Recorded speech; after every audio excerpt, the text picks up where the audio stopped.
So here's a new segment we're going to bring at you. We're calling it Rounding Third. We've got our former Major League manager and Major League third base coach here.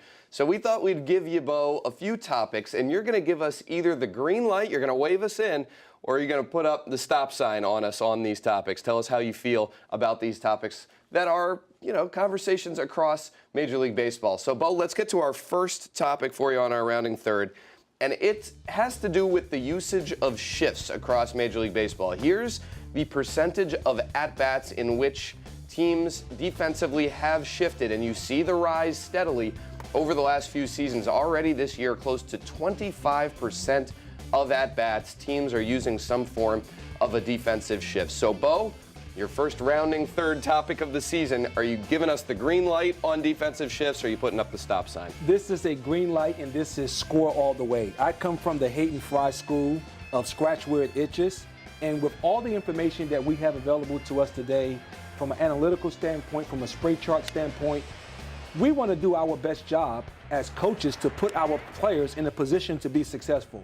I think that obviously you look at the rise in shifts, I think more organizations have come to the realization that there is a competitive advantage that can be had from positioning, and I think teams are taking advantage of that factor as it relates to shifting and having their team in the right position. How much as a manager are you communicating with your starting pitcher that day so he knows where the defense is going to be playing behind him and he's comfortable with it? Well, I think one of the things as it relates to shifts, I think the pitcher on the mound obviously is the beginning steps of will you shift this guy, will you not shift this guy? Is this guy has plus velocity? Does he has plus movement? All of those factors are things that the coaching staff, the manager, they're going to sit down prior to the game. The position players are going to be given a chart, which basically you see a lot of guys going to their back pocket now, right, and they're looking at the sheet and they're going, okay, how am I defending this guy?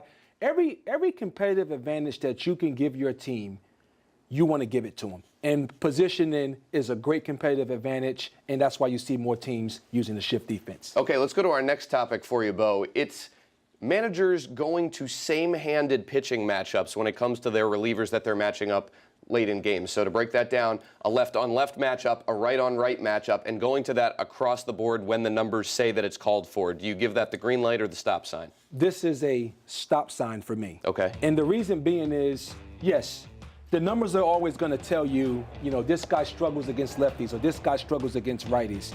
But at the end of the day, it all depends on, again, let's start with the pitcher on the mound. You're going to go to the heat maps of that hitter.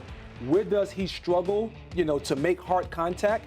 Because you can bring in a same hand pitcher who cannot get the ball to a quadrant or area in which that hitter struggles to make hard contact.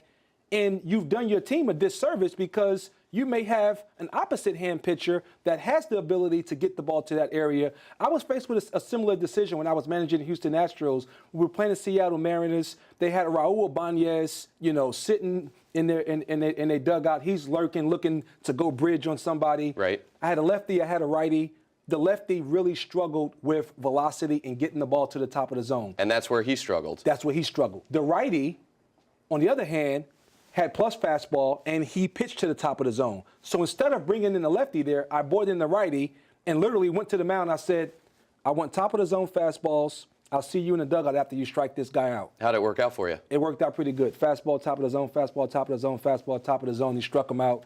And that's a situation where as a manager, you're looking at the matchup, you're looking at the numbers, but you're also looking at, do this pitcher have the ability to get the ball to where we can induce weak contact, or we can strike this guy out? Yeah, next level stuff, not just playing the lefty, righty stuff. All right, Bo, our final Rounding Third topic for you, the use of openers. We've seen that over the last year, maybe 2 years or so. The Tampa Bay Rays doing it a lot, where they're having a reliever take the first inning, then using their starting pitcher in the second inning. Brewers did a little bit of tinkering in the postseason.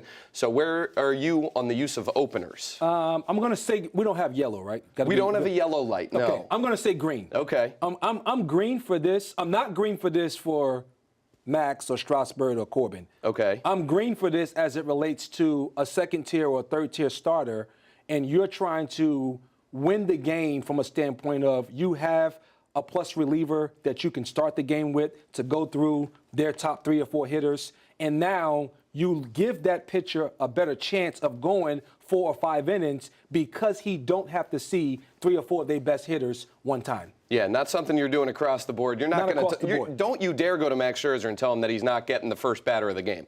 It's not going to work out. That conversation is not going to work out well for you. I would say that I'm probably smart enough not to try to have that conversation. We'll take a quick break on our Nats Extra pregame show. When we come back, we're going to dive into the bullpen a little bit, a unit that has struggled to begin the season. We'll talk some Nationals relief corps after this.